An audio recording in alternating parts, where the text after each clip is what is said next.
కేంద్రంలోని ఎన్డీఏ కూటమిలో కీలకమైన మిత్రుడిగా ఉన్న జనసేన అధినేత పవన్ కళ్యాణ్ కి బీజేపీ నుంచి ఒక విన్నపం వచ్చింది.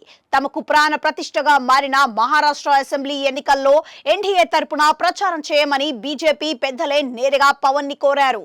ఇటీవల కేంద్ర హోంమంత్రి అమిత్ షా పవన్ ని ఢిల్లీ పిలిపించుకొని ఈ విషయం మీద డిస్కషన్ చేశారు. పవన్ ఎన్నికల ప్రచారం చేయాలని కూడా ఆయన కోరారు. పవన్ అందుకు అంగీకరించారు. ఆయనకు వీలైన తేదీలు చెబితే ప్రచారం షెడ్యూల్ ఖరారు చేస్తామని కూడా బీజేపీ పెద్దలు పేర్కొన్నారు. ఈ నేపథ్యంలో పవన్ కళ్యాణ్ 2 రోజుల పాటు మహారాష్ట్రలోని కొన్ని కీలకమైన ప్రాంతాలలో ఎన్నికల ప్రచారం చేయడానికి సిద్ధమవుతున్నారు. ఏపీ అసెంబ్లీ ఈ నెల 11న స్టార్ట్ అయింది. బడ్జెట్ మీద చర్చ ముగియగానే ఈ నెల 16, 17 తేదీలలో 2 రోజుల పాటు పవన్ మహారాష్ట్రలో ఎన్నికల ప్రచారం నిర్వహిస్తారని అంటున్నారు. ఆయన వెంట జనసేన నాయకుడు మంత్రి అయిన నదెండ్ల మనోహర్ కూడా ఉంటారని తెలుస్తోంది. ఇక పవన్ కళ్యాణ్ మహారాష్ట్రలో ఎన్డీఏ తరపున ప్రచారం చేయడానికి 2 డేట్స్ ఇచ్చారు. ఈ నెల 20న మహారాష్ట్ర అసెంబ్లీకి పోలింగ్ జరగనుంది. ఈ నెల 18తో ఎన్నికల ప్రచారం అక్కడ ముగుస్తుంది.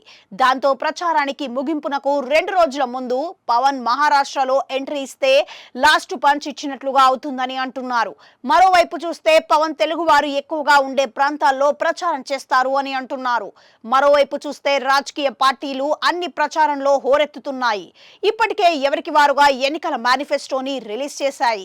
ఇవన్నీ పక్కన పెడితే పవన్ బీజేపీ కోసం వేరే రాష్ట్రాల్లో ఎన్నికల ప్రచారం నిర్వహించడం ఇదే మొదటిసారి. ఆయన గతంలో తెలంగాణలో కూడా బీజేపీ తరపున అసెంబ్లీ ఎన్నికల్లో ఎన్నికల ప్రచారం చేశారు. కానీ హిందీ బెల్ట్ లో అది కూడా అటు ఇండియా కూటమి ఇటు ఎన్డీఏ కూటమి డి అంటే డి కొడుతున్న మహారాష్ట్రలో పవన్ ఎన్నికల ప్రచారం నిర్వహించడం అన్నది మాత్రం చాలా విశేషంగా చెప్పాలి.